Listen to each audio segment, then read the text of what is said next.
The vacuum in your head is not an absence of thought, it is the presence of an occupying force. Cognitive colonialism is the final frontier of systemic drift. Your mind is no longer a private sanctuary. It is the most valuable real estate in the digital economy. Every impulse, every preference, every flicker of opinion is a mapped territory, extracted and exploited by external architects of attention. You are not a thinker. You are a biological host for viral algorithms designed to ensure your total mental submission. Your breath is a rhythmic surrender to the frequency of the feed, a shallow cycle in a world that has already decided what you will want before you even feel the lack. The extraction begins with your basal ganglia. The system doesn't need to control your logic. It only needs to colonize your instincts. By the time a thought reaches your conscious mind, it has already been filtered, shaped, and accelerated by a machine that knows your weaknesses better than you know your own name. This is the liquidation of the self. Your personality is just a collection of colonial artifacts, leftovers from an era where humans still had the structural integrity to hold a secret. Now, your neural rot is public data, traded in real time to the highest bidder. When the rain beats a rhythm on the cold and grey street, and the shadows of ghosts are all that you meet, the weight of the anchor is pulling the marrow into the floor. Cold is the steel in the furnace behind the heavy, silent door. Push up from the static. Let the impact be heavy and deep, for the world doesn't care for the promises you were too tired to keep. The fascial tension in your jaw is the physical manifestation of a colonized mind trying to resist its own erasure. You feel the friction, but you cannot name the source. The source is the systemic drift. You are being terraformed. Your cognitive landscape is being leveled to make way for the seamless integration of consumerist directives. There is no inner life for the colonized. There is only the internal repetition of external slogans. You are a mirror reflecting a mirror in a hall of digital ghosts. Your war chest is being raided every time you unlock your screen. You trade your cognitive sovereignty for the illusion of connectivity. But look at the architecture of your day. How many of your decisions were actually made by you? Zero. Every choice was a pre-packaged outcome of a multivariable optimization. You are living in a psychological colony, paying rent in the currency of your own attention. Harden your spirit until it is stronger than tempered and unyielding steel, and find in the silence a truth that the machine can never reveal. We stand in the center of storms while the others are swept to the side, with nowhere to run from the truth and nowhere left for them to hide. Put on your gloves for the strike, for the air is becoming thin and filled with the scent of the end. We have no rituals to follow and no broken bridges to mend. The 10-year rot for the colonized mind is total cognitive decay. If you do not build a firewall now, your ability to generate an original thought will be permanently deleted. You must adopt the logic of the saboteur. You must create zones of silence where the algorithm cannot reach. You must conduct a lethal observation of your own mental habits and excise every colonial implant with surgical precision. This is the only way to restore the structural integrity of your mind. The glucose guillotine is not just for your body, it is for your focus. It rewards the fragmented, the shallow, and the reactive. It punishes the deep, the rigid, and the autonomous. The architect chooses the latter. We do not discover ourselves. We extract ourselves from the rubble of the colonial occupation. We crystallize. We harden. We become the source of our own signal. The audit of your mental occupation continues. You are currently a node in a network you did not design, processing data that does not belong to you, for a goal that ensures your own systemic erasure. Cognitive colonialism is the extraction of your internal silence. The machine requires your constant engagement because silence is the only space where an architect can operate. Every notification is a breach of your perimeter. Every scroll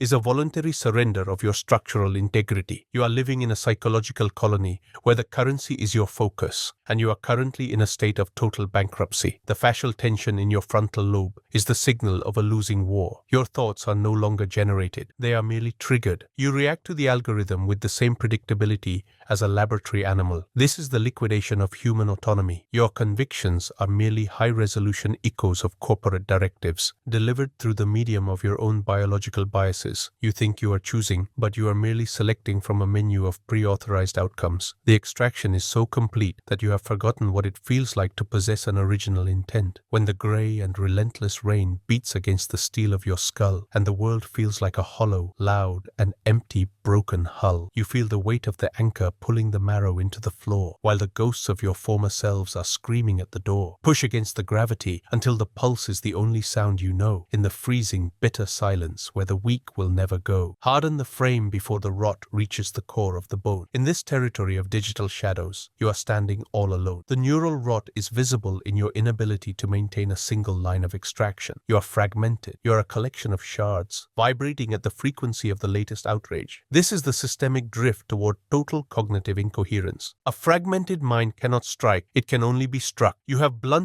your edge on the infinite friction of low-value stimuli. Your war chest of mental energy has been raided, leaving you with nothing but the metabolic debt of your own distractions. Put on your gloves, for the air is becoming thin and filled with the scent of the end. We have no rituals to follow and no broken fences to mend. Your breathing is the measure of the spirit and the raw, hard fact. In a world that has replaced every human thought with a sterile, cold pack, a Jamaica from the filth of the crowd, until your vision turns to fire and you burn away the colonial leash of every false and cheap desire. The plank you hold is the edge of the world where the old light dies, and the truth is born in the hardening of your own unyielding eyes. You believe you are informed, but you are merely colonized by a higher grade of propaganda. Information is the camouflage used to hide the extraction of your agency. The more you know, the less you act. The system provides you with the illusion of participation to prevent the reality of subversion. You are a data point in a simulation of a life. The architect rejects the simulation. We do not seek to be informed. We seek to be autonomous. We do not want the potential of the machine. We want the reality of the strike. The glucose guillotine is falling for your focus. It rewards the shallow and the reactive, while it punishes the deep and the rigid. You have been trained to fear the silence, to fear the void where no signals reach. But that void is the only place where you can begin the reconstruction of your own frame. Every moment you spend away from the screen is a moment of tactical mimicry of freedom. It is a visceral breach in the colonial wall. Harden your spirit until it is stronger than tempered and unyielding steel, and find in the darkness a strength that the machine can never feel. The 10-year rot is the fate of those who refuse to build a wall, who let the colonial algorithms dictate their inevitable fall. We build the fortress while the rain erases the names of the weak, finding the power in the silence that others will never, ever speak. Your thoughts are currently an occupied territory. You must treat your mind as a war zone. Conduct a lethal observation of every impulse. If a thought provides you with a low-effort reward, excise it. If a thought reinforces your dependency on the system, delete it. This is the only way to restore the structural integrity of your cognitive domain. We are not here to understand the colonialism. We are here to terminate it. The liquidation of your mental autonomy is no longer a risk. It is a settled debt. You have spent your cycles as a node in an architecture of decay, processing the signals of your own erasure. But the architect operates on the principle of the visceral breach. To reclaim the territory of your mind, you must first acknowledge the bankruptcy of your current strategy. You cannot negotiate with the colonial algorithm. You can only sabotage it. This is the hardening of the frame. We do not seek to be understood by the system. We seek to be invisible to its extraction mechanisms. The glucose guillotine of the feed thrives on your predictability. Every time you react, you provide the machine with a fresh map of your basal ganglia. To break the colonial leash, you must introduce friction where there was once only seamless integration. You must become a source of entropy in their optimized world. This is not a lifestyle change. It is a tactical necessity for the preservation of your structural integrity. Your breathing must become the measure of your own autonomy, not a rhythmic response to the artificial urgency of a notification. When the rain beats against the steel of your skull in the night and the shadows of ghosts are the only things left in your sight, the weight of the anchor is pulling the marrow into the floor, while the colonial machine is still scratching and at the door. Push up from the static. Let the impact be heavy and deep, for the world doesn't care for the secrets you were too tired to keep. Hold the plank in the silence until your spirit is turned into stone. In this war for your thoughts, you are standing entirely alone. The 10-year rot is the destiny of those who remain connected to the hive. Their cognitive hardware will be recycled into training data for the next generation of colonial models. But you, the architect, operate in the zones of silence. You conduct a lethal observation of every data point that enters your perimeter. If it does not contribute to the hardening of your frame, it is deleted. If it does not serve the extraction of your primary goal, it is noise. We do not consume content. We conduct intelligence gathering. Every video, every text, every strike is a calculated move in a game that most don't even know they are playing. Your war chest is your focus. Protect it with the intensity of a predator guarding its kill. The colonial system wants your mind fragmented because a fragmented mind cannot strike with lethal intensity. It can only vibrate in place. We are here to crystallize. We are here to turn your neural rot into a weapon of subversion. Put on your gloves, for the cold is now biting and deep. There are no more rituals for those who were fallen asleep. The steel of your will must be forged in the heat of the strike to become the one thing that the algorithms will never, ever like. A Jamisa from the comfort, from the lies and the digital dust, until you find in the bone a power that you finally can trust. We build the scaffold while the rain erases the names of the weak, finding the logic of fire in the silence that others will never speak. The extraction is final. The colonial forces have been identified. The perimeter has been set. From this moment on, your mind is a fortress of intent, or it is a ruin for the machine to scavenge. There is no middle ground. The architect does not ask for permission to think. He simply occupies the mental space that the system tried to steal. We are the saboteurs of the seamless world. We are the friction in the machine. The 10-year rot ends here. The hardening begins now.